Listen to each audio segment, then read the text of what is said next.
sangkalah baik-baik. Sakaria, Tuhan mengingat Anda. Dan Berekia, Tuhan memberkati kita dan hidup tepat pada waktu.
Ibadah online pada hari ini, kiranya damai sejahtera, sukacita Tuhan melimpah atas kita dimanapun berada. Kita bersyukur karena kebaikan Tuhan, karena kasih setia Tuhan. Kalau pada hari ini kita boleh merayakan Paskah, Tuhan Yesus telah mati, Dia bangkit, Dia hidup, memberikan keselamatan bagi kita orang-orang yang berdosa. Mari sama-sama saat ini kita memberikan pujian pengagungan bagi Dia di tempat yang maha tinggi. Kita mau sama-sama memuji dan menyembah Dia sebab Dia sangat baik, pengorbanannya sempurna bagi kita semua. Mari sama-sama kita mau berdoa. Kami mengucap syukur Tuhan Yesus pada hari ini. Terima kasih untuk kebaikan Tuhan. Terima kasih untuk kasih setia Tuhan atas kami semua. Sehingga kami telah ditebus oleh darah-Mu yang kudus Tuhan. Kami telah diselamatkan. Terlalu besar Tuhan kasih-Mu atas kami. Kami rindu Tuhan bersyukur dengan menaikkan segala pujian pengagungan hanya bagi nama-Mu. Sebab Engkau baik, baik, terlalu besar bagi kami. Di dalam nama Tuhan Yesus Kristus kami telah berdoa dan kami mengucap syukur. Haleluya, amin.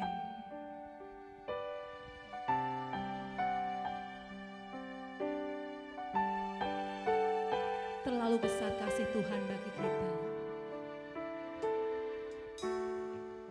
Telah kulihat bukti kasih-Mu, Kau menderita gantikanku. Dengan darah-Mu Kau selamatkanku. Kini ku hidup menyenangkan-Mu. Telah kulihat bukti kasih-Mu, Kau menderita gantikanku. Dengan darah-Mu Tuhan, dengan darah-Mu Kau selamatkanku. Kini ku hidup menyenangkan-Mu.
Tuhan, kami tahu Tuhan, Engkau mati, Engkau bangkit, dan Engkau hidup, memberikan kepada kami Tuhan hari esok yang penuh dengan harapan. Kami percaya Tuhan, sukacita Tuhan melimpah di setiap kami, dimanapun kami berada. Terima kasih Tuhan, di dalam nama Tuhan Yesus Kristus, kami siap untuk terus bersukacita bagi nama-Mu. Haleluya, amin.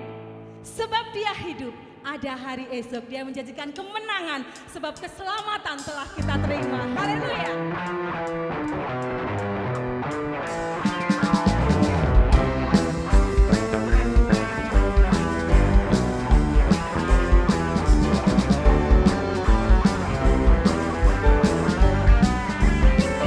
Anak Allah, amin. Yesus namanya menyembuhkan, menyucikan, bahkan mati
so good to you.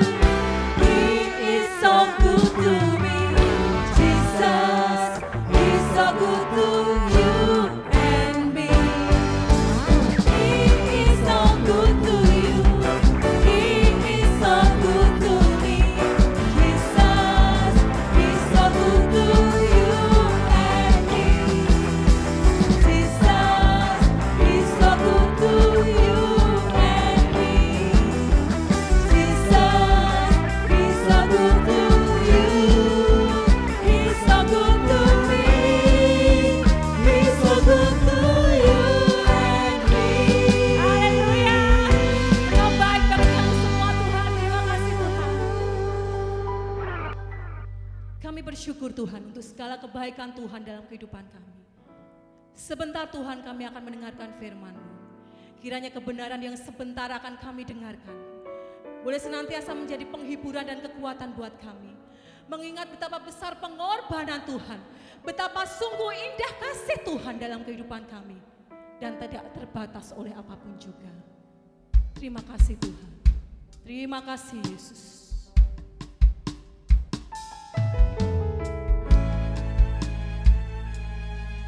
Kami bersyukur.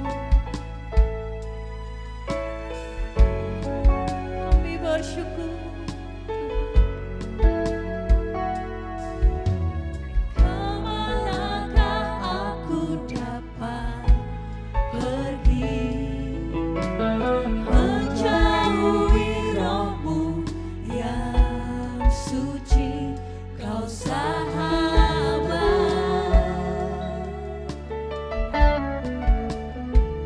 Dan Kau dekat.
Bapa yang baik, dalam nama Tuhan kami Yesus Kristus, kami mengucap syukur pada hari ini, di mana kami bisa bersama-sama ada di Paskah hari ini, yaitu tentang kemenangan kebangkitan-Mu Tuhan.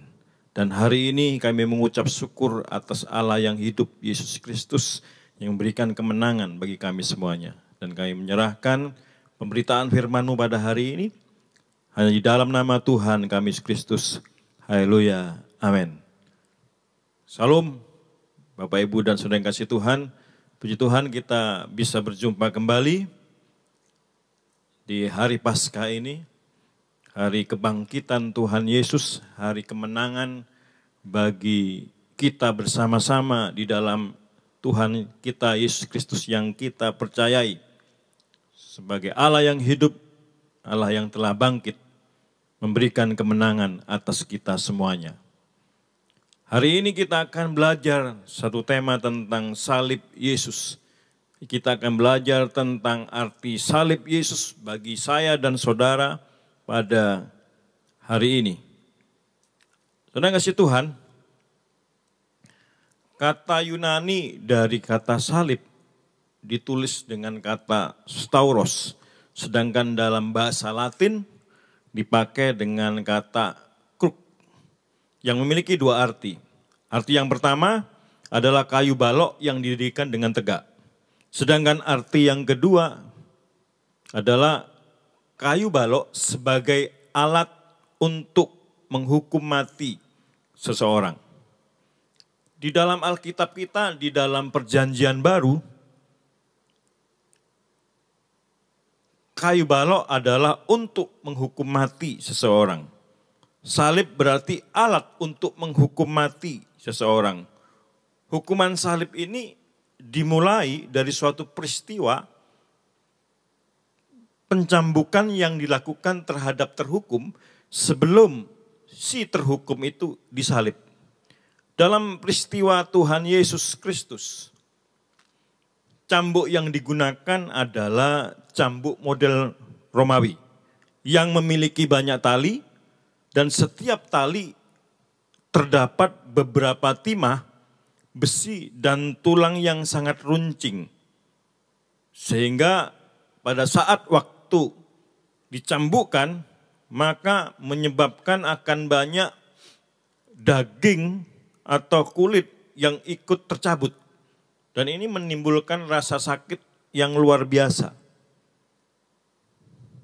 Kemudian biasanya penjahat atau yang terhukum setelah itu diharuskan memikul balok salib itu ke tempat penyiksaan sampai mati. Dan biasanya dilaksanakan di luar kota. Sedangkan di depan ada seorang petugas yang membawa gelar yang merupakan tuduhan tertulis yang ditujukan kepada si terhukum atau penjahat tersebut. Setelah sampai di tempat di mana ditetapkan untuk dijatuhi hukuman mati lewat salib ini, si terhukum atau si penjahat itu akan ditelanjangi. Dibaringkan di tanah dengan tubuhnya menimpa balok salib dan tangannya dipakukan pada balok salib itu. Lalu balok salib itu diangkat, disatukan dengan kukuh pada tonggak yang tegak, sehingga kaki korban kemudian dipakukan bebas dari tanah. Maka berat badannya biasanya ditahan oleh pasak yang menonjol. Tegakkan di tanah di kayu salib itu. Sehingga si terhukum akan mati lemas dan kepayahan. Kadang-kadang dalam peristiwa hukuman kayu salib ini, si korban atau si terhukum tidak mati-mati. Maka untuk mempercepat kematiannya, biasanya melakukan pematahan kaki seperti penjahat yang disalib bersama dengan Yesus. Tetapi hal ini tidak dilakukan pada Yesus karena beliau telah mati. Hanya sepucuk tombak ditusukkan ke lambung Yesus untuk memastikan kematiannya. Saudara yang dikasihi Tuhan, inilah peristiwa sekelumit bagaimana perjalanan dari hukuman dengan salib. Para penulis sekuler menjelaskan bahwa hukuman salib adalah hukuman paling kejam dan sangat menghinakan bagi korban. Ada suatu peneliti di tahun 1968, yaitu yang dipimpin oleh Saveris, menyelidiki tentang hukuman salib. Dan mereka menyimpulkan bahwa hukuman salib adalah hukuman yang sangat mengerikan dan sangat menyakitkan. Bagi bangsa Yahudi, penyalipan itu merupakan kutukan. Dan ini dilakukan, dialami oleh Tuhan kita, Yesus Kristus. Ia menderita sampai mati di kayu salib untuk menebus dosa saya dan saudara-saudara. Jadi ini sesuatu yang luar biasa, sehingga lewat salib ini juga melambangkan kesatuan orang percaya di dalam Kristus Yesus. Kita ikuti teladan daripada Tuhan Yesus Kristus. Dia mau menderita, menebus dan menyelamatkan saya dan saudara. Itulah peristiwa salib yang bisa kita perhatikan dengan benar dan baik. Sehingga kalau kita membaca di dalam Filipi 2 ayat 8, demikian bunyi firman Tuhan. Dan dalam keadaan sebagai manusia, ia telah merendahkan dirinya dan taat sampai mati. Bahkan sampai mati di kayu salib. Itulah Tuhan kita, Yesus Kristus. Jadi kesimpulannya adalah salib memberitakan kematian Yesus. Yesus rela bersedia sampai mati di kayu salib yang seharusnya menjadi tempat kita. Tapi disinilah bukti dari kasih Allah yang luar biasa kepada saya dan saudara sebagai manusia yang ingin diselamatkan oleh Tuhan kita, Yesus Kristus. Salib adalah tempat di mana kasih Allah dan keadilan Allah bertemu. Artinya keadilan yang benar menuntut hukuman mati untuk dosa. Sesuai dengan Roma 3 ayat 23, semua orang telah berbuat dosa dan telah kehilangan kemuliaan Allah. Roma 6 ayat 23 mengatakan sebab upah dosa adalah maut. Jadi keadilan yang benar, hukuman mati untuk dosa.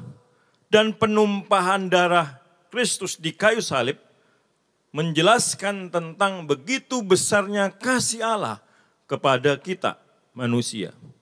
Sehingga salib adalah tempat di mana kasih dan keadilan Allah bertemu.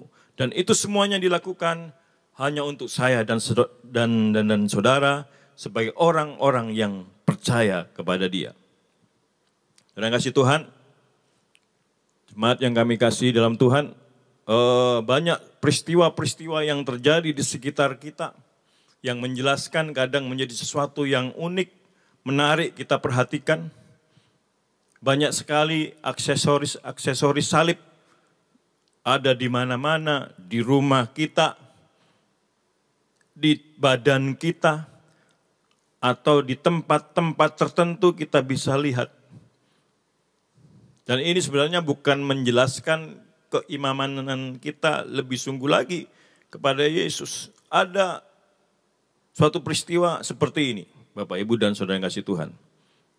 Ada seseorang yang mengalami kesurupan dari kuasa gelap. Ketika melakukan suatu pekerjaan tertentu, kemudian tim doa datang menghampiri orang itu karena diminta oleh keluarga.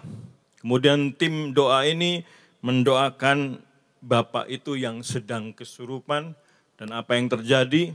Beberapa lama kemudian, Bapak ini sadar kembali, pulih kembali, dilepaskan dari segala kuasa gelap itu.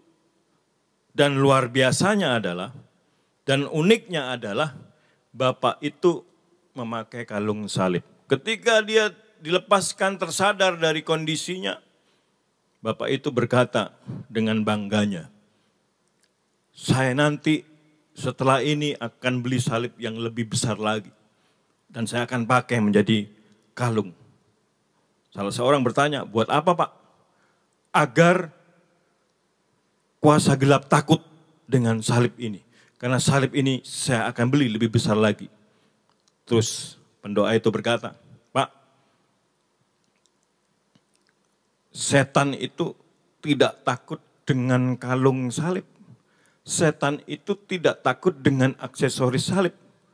Bapak terlalu banyak lihat film, Bapak terlalu banyak lihat sinetron yang menjelaskan bahwa setan dengan berbagai bentuknya takut dengan aksesoris atau bentuk salib. Tidak begitu Pak. Alkitab menjelaskan bahwa Yesus disalib, mati bagi saya dan saudara, memberikan kemenangan atas kita. Iblis itu takut dengan iman kita kepada salib Kristus. Pengorbanan Kristus telah ditebus dan iblis itu sudah ditaklukkan kuasanya, sudah dipatahkan kuasanya di kayu salib. Jadi bukan takut pada aksesoris salib seperti itu Pak. Kemudian Bapak itu baru mengerti dan paham. Banyak dari kita mungkin punya pengertian yang sama seperti ini. Banyak di sudut-sudut rumah kita dipasang salib agar kita bisa menang. Bapak, Ibu, dan saudara yang kasih Tuhan, jemaat yang dikasih Tuhan, cukup oleh salib Kristus, hanya sekali dan untuk selama-lamanya, kita diberikan kemenangan karena Yesus sudah bangkit. Sudah tebus kita dan sudah bangkit memberikan kemenangan atas kita bersama-sama. Jadi Bapak Ibu, jemaat yang dikasih Tuhan, arti kematian Yesus di salib itu apa sebenarnya? Apa arti salib itu sebenarnya? Salib yang seperti apa yang sebenarnya? Arti kematian Yesus di salib yang pertama berbicara tentang penggantian. Artinya apa penggantian? Berarti Yesus memberikan nyawanya menjadi tebusan dan ia menanggung sengat maut yang sepatutnya ditanggung oleh orang berdosa. Dia yang tidak berdosa telah dibuat menanggung dosa kita. Menanggung murka Allah. Menanggung ketidaktaatan kita. Yesus mati untuk kepentingan orang berdosa.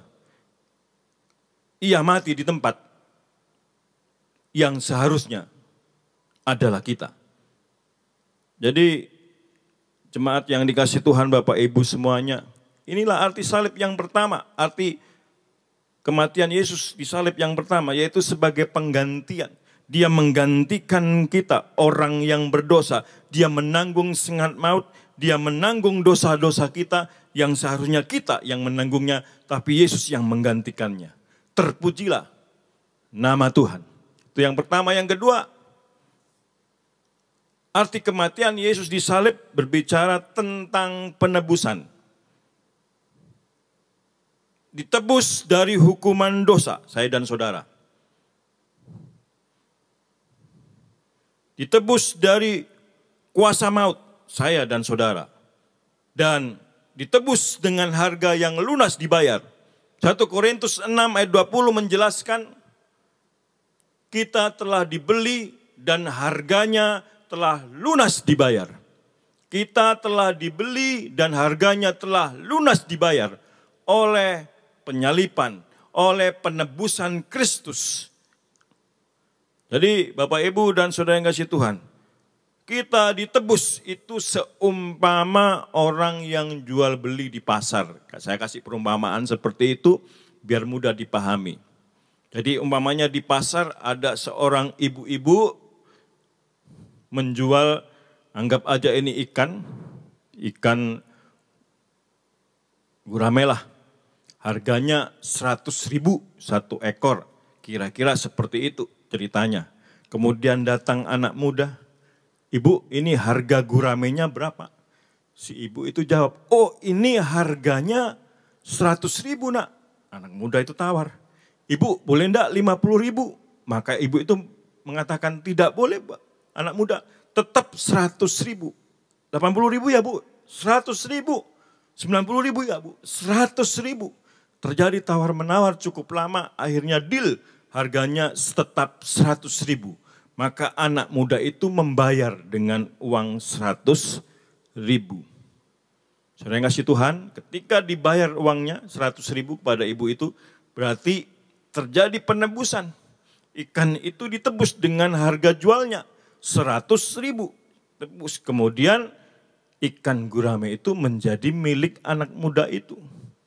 Kemudian yang kedua, oleh anak muda itu dari pasar dibawa pulang ke rumahnya hendak untuk dimasak dan dikonsumsi.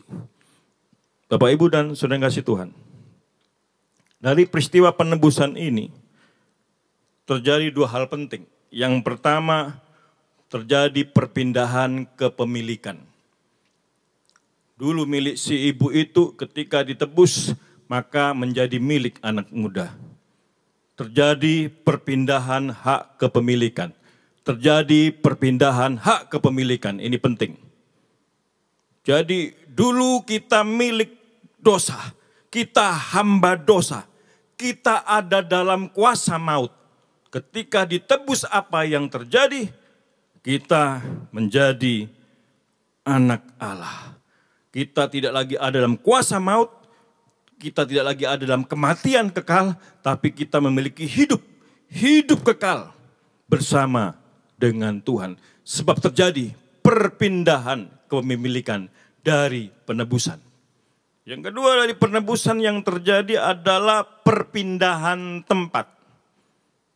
Awalnya ikan tadi tempatnya di pasar. Setelah ditebus dibeli dengan harganya, maka sama anak muda itu dibawa ke rumahnya. Terjadi perpindahan tempat. Dulu tempatnya di pasar, berpindah ke rumah. Dulu kehidupan kita sebagai orang berdosa ada di dalam kuasa maut. Akibat dari dosa. Setelah ditebus, kita memiliki hidup yang kekal. Berpindah kepada hidup yang kekal karena Tuhan sudah menebusnya. Dari maut pindah kepada hidup. Dari kematian kekal berpindah kepada kehidupan kekal. Itulah penebusan. Inilah dua arti penebusan, dua arti kematian Yesus atau salib yang Tuhan lakukan bagi saya dan saudara.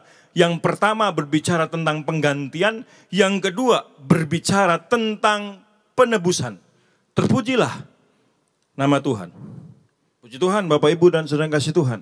Yang ketiga, arti kematian Yesus atau Yesus mati di salib. Yang ketiga adalah pendamaian. Kematian Yesus memindahkan permusuhan antara Allah dan manusia. Ketika manusia jatuh di dalam dosa, maka manusia mengalami apa yang namanya kematian rohani. Hubungan dengan Allah dulunya yang sangat intim dimiliki dan memiliki Allah, ada dalam kemuliaan Tuhan yang luar biasa, tetapi akibat dosa manusia mengalami kematian rohani. Dan ini menyebabkan hubungan Allah dan manusia menjadi terputus. Dulu ada dalam persekutuan yang intim menjadi seteru, menjadi musuh Allah. Manusia kehilangan hubungan keintimannya dengan Tuhan. Maka kematian Yesus Kristus disalib melakukan suatu pendamaian bagi Allah dan manusia. Hubungan antara manusia dengan Allah. Sehingga apa yang terjadi dengan pendamaian yang Tuhan lakukan lewat kematiannya di kayu salib. Kita dengan Tuhan hubungannya intim kembali. kita dengan Allah dilayakkan kembali, menerima pengampunan, menjadi sahabat Tuhan. Kita menjadi anggota keluarga Allah. Kita erat hubungannya dengan Tuhan. Sehingga di dalam hal ini kita bisa melihat bagaimana manusia dengan Allah, saya dengan Tuhan kita. Ada suatu hubungan yang intim seperti bapak dengan anak. Kita anaknya, dia bapak kita. Ini menjelaskan tentang hubungan yang intim, yang erat. Jadi saudara yang kasih Tuhan, lewat kematian Yesus Kristus di salib ada suatu pendamaian. Kita yang dulunya seteru, kita yang dulunya musuh Allah, diperdamaikan. Kita punya hubungan yang intim kembali. Kemudian yang keempat berbicara tentang pembenaran. Penggantian, penebusan, pendamaian. Sudah kita pelajari dengan cepat. Yang keempat yaitu pembenaran. Arti kematian Yesus atau salib Kristus adalah pembenaran. Manusia yang berdosa ini ketika beriman kepada Allah, ketika beriman kepada karya Yesus, ketika percaya pada Yesus Tuhan yang menebus kita, juru selamat saya dan saudara, maka kita dibenarkan. Bukan karena kegagahan kita. Kita dibenarkan bukan karena perbuatan kita. Kita dibenarkan bukan karena kebisaan kita. Kita dibenarkan oleh karena karya Kristus di salib. Sehingga kita disebut orang-orang benar. Sehingga apa yang terjadi ketika kita dibenarkan, kita mengalami kebebasan yang luar biasa. Kita mengalami kemerdekaan yang luar biasa. Kita bebas dari hukuman. Kita bebas dari kematian kekal. Kita bebas dari dosa, kuasa dosa. Kita bebas dari kekuasaan kegelapan. Kita benar-benar menjadi orang yang merdeka. Orang yang mengalami kebebasan. Orang yang mengalami kemenangan di dalam Yesus Kristus. Itulah pembenaran yang kita terima. Bukan karena perbuatan kita. Bukan karena hasil usaha kita. Bukan karena perbuatan baik kita. Tetapi semata-mata karena karya Kristus di salib. Menebus saya dan saudara.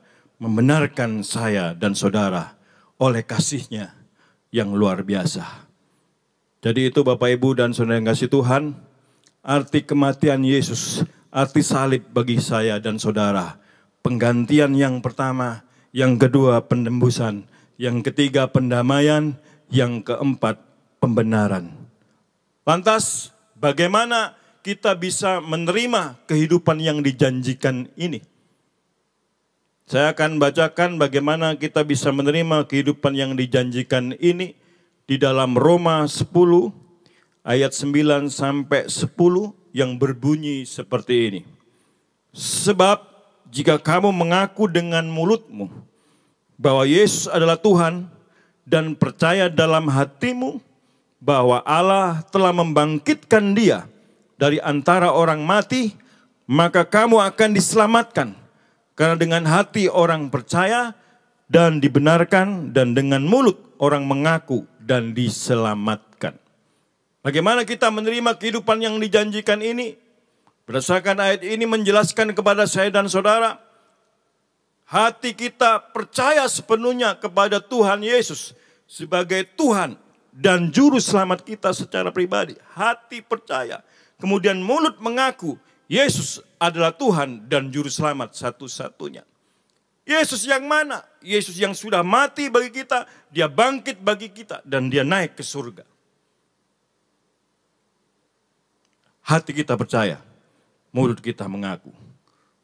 Sehingga ketika kita melihat anugerah besar ini dilimpahkan atas kehidupan saya dan saudara, di hari kebangkitannya ini yang luar biasa. Kebangkitan Tuhan kita Yesus Kristus. Kembali kita disegarkan. Kembali kita dikuatkan. Kembali dibangkitkan iman kita. Bahwa kita adalah orang-orang yang menang. Karena Tuhan telah memberikan kemenangan bagi saya dan saudara. Karena saya dan saudara diberikan suatu keselamatan, kehidupan yang kekal, yang luar biasa. Sebab itu Bapak Ibu dan saudara yang kasih Tuhan, ini semakin jelas. Kalau kita lanjutkan pelajaran kita, dampaknya bagi saya dan saudara adalah kita memiliki identitas yang luar biasa. Identitas yang baru, sebab 2 Korintus 5 ayat 17 mengatakan bahwa siapa yang ada di dalam Kristus, ia adalah ciptaan yang baru. Yang lama sudah berlalu, yang baru sudah datang. Sebab itu apapun yang terjadi di dalam kehidupan kita, apapun yang terjadi di sekitar kita, ingat sama-sama bahwa kita punya hidup di muka bumi ini, kita punya tujuan yang jelas di muka bumi ini karena karya Kristus, karena kebangkitan Yesus Kristus, dan kita punya kemenangan, kita punya hidup kekal. Sebab itu tetaplah memiliki pengharapan yang kuat, apalagi dikatakan kita punya identitas yang baru. Kita ini ciptaan baru, kita adalah anak, kita menjadi anak yang luar biasa.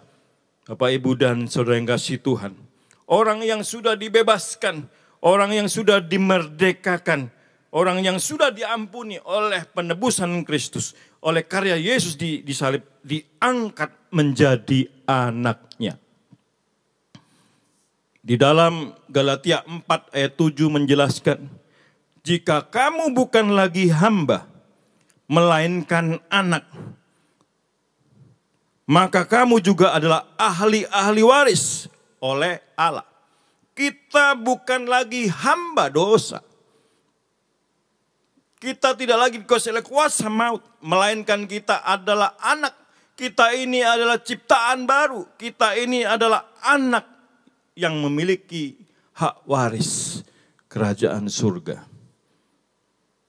Tapi masalahnya Bapak, Ibu, dan saudara yang kasih Tuhan, jemaat yang dikasih Tuhan, kadang kita berdiri sebagai orang-orang yang sudah ditebus oleh karya salib Kristus.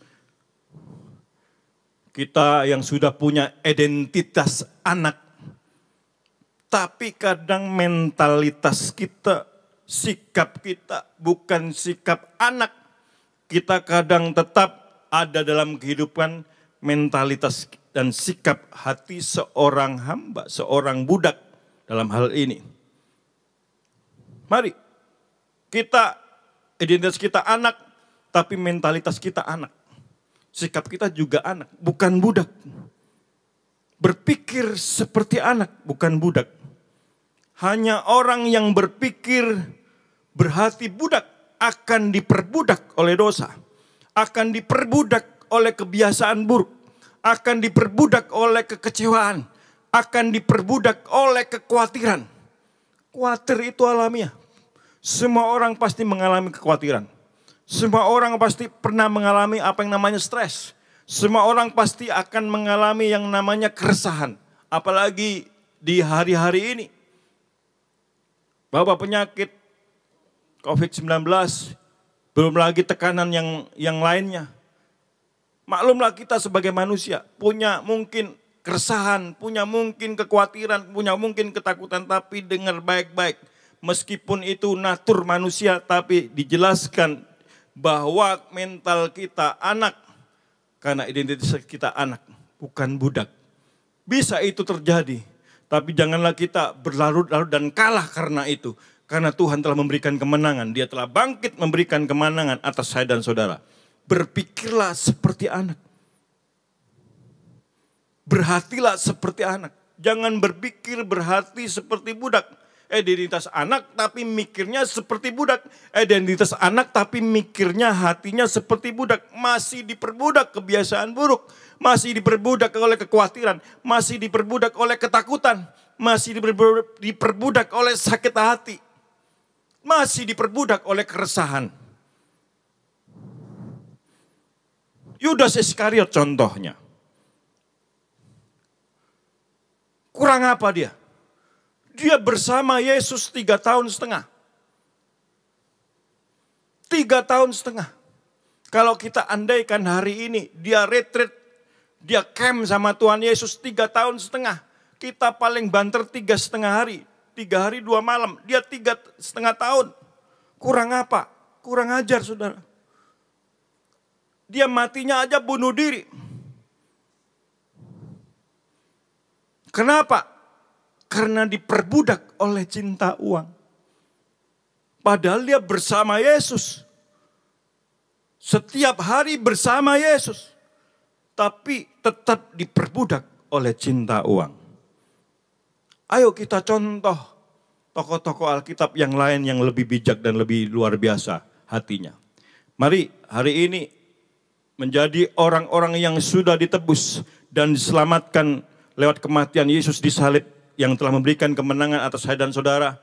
Lihat diri kita, kita ini anak, identitas kita ini anak, bermentallah anak, bersikaplah anak, berhati seperti anak. Karena kita adalah ahli waris. Tokoh-tokoh Alkitab itu orang-orangnya sederhana tapi hatinya kuat. Karena mentalnya anak, anak Allah. Hatinya kuat, kalau hatinya kuat kebiasaannya akan kuat. Katanya seperti itu pernyataannya. Kalau hatinya kuat, kebiasaannya kuat, maka akan menghasilkan karakter yang kuat dan masa depannya pasti kuat. Demikian juga saya dan saudara. Hari ini jangan lagi kita mau diperbudak oleh kebiasaan buruk. Diperbudak oleh kekecewaan, diperbudak oleh sakit hati, diperbudak oleh kekhawatiran, diperbudak oleh kecemasan. Hari ini lewat kuasa kebangkitannya, kita diberikan kemenangan untuk hadapi hidup kita bersama-sama dengan penuh kekuatan baru oleh Tuhan kita yang hidup, Tuhan Yesus Kristus namanya. Haleluya, puji Tuhan. Mari kita berdoa bersama-sama. Tuhan kami Yesus Kristus, kami mengucap syukur pada hari ini. Kami mengucap syukur dan berterima kasih yang luar biasa karena Tuhan Yesus telah mati di kayu salib menebus kami dan bangkit memberikan kemenangan bagi kami semuanya. Engkaulah Allah yang hidup, Allah yang menyelamatkan kami, Allah yang selalu memberikan kekuatan baru bagi kami bagaimana kami menjalani hidup hari-hari kami. Sampai tiba kami menemukan hidup yang kekal. Sampai tiba kami bersama-sama dengan Engkau dalam hidup yang kekal untuk selama-lamanya. Tapi kami mengucap syukur di muka bumi ini, biarlah kami berjalan bersama-Mu yang telah memberikan kemenangan atas kami semuanya. Kami berjalan dengan kekuatan-Mu yang selalu baru. Kami berjalan dengan rahmat-Mu yang selalu baru. Kami berjalan dengan penyertaan-Mu selalu dalam kehidupan kami. Di dalam nama Tuhan kami Yesus Kristus. Haleluya. Amin. Puji Tuhan, sidang jemaat yang diberkati dan kasih Tuhan, kita bersuka cita. Kalau hari ini kita sudah memperingati Paskah, kebangkitan Tuhan, tapi mulai saat ini juga jangan perlakukan Yesusmu sebagai Yesus yang mati saudara. Tapi perlakukan Yesusmu sebagai Yesus yang hidup, Allah yang Maha Kuasa yang sudah ada di dalam kerajaan surga. Puji Tuhan. Haleluya saudara. Tetap saya umumkan nanti mulai minggu depan kembali kita masih akan melakukan ibadah online.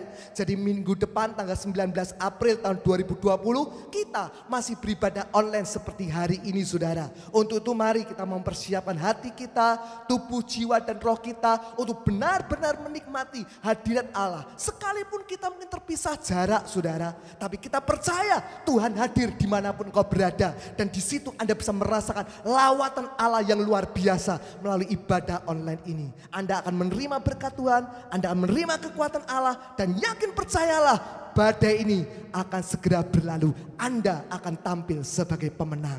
Puji Tuhan saudara, saya undang Anda bisa kembali hadir dan mengikuti ibadah online minggu yang akan datang tanggal 19 April, di mana ibadah online diadakan 2 kali, jam 9 pagi dan juga jam 6 sore. Puji Tuhan saudara. Oke, kita akhiri ibadah kita pada saat ini. Kita masuk dalam doa, kita mau berdoa, mengucap syukur untuk berkat dan kasih karunia Allah di dalam kehidupan kita. Mari kita tunduk kepala dan kita berdoa bersama-sama. Kami bersyukur, berterima kasih kepadamu ya Tuhan. Karena kami yakin, kami percaya Tuhan kami bukan Allah yang mati di dalam kuburan. Tuhan kami bukan mayat yang berbau busuk. Tapi Tuhan Allah kami adalah Yesus yang hidup, yang telah bangkit dan mengalahkan maut dan sudah ada di dalam kerajaan surga. Terima kasih Bapa, terima Terima kasih Allahku. Karena itu kami yakin, kami percaya, kami semua sidang jemaat-Mu akan melalui kuasa kebangkitan yang sama seperti yang dialami oleh Tuhan kami Yesus Kristus. Terima kasih Bapa. Berkati anak-anak-Mu Tuhan dalam perjalanan hidup ini yang berat. Tuhan akan teguhkan dan kuatkan mereka.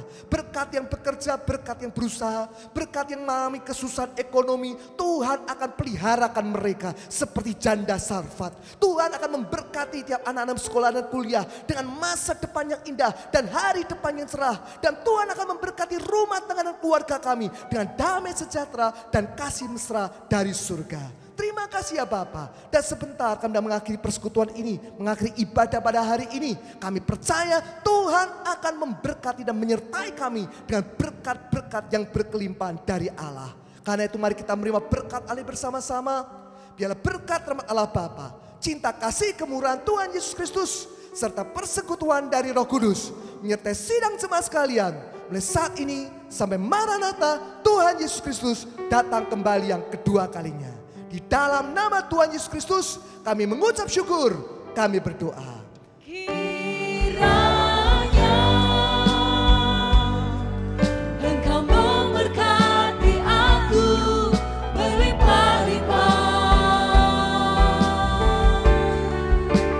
dan memperluas daerahku.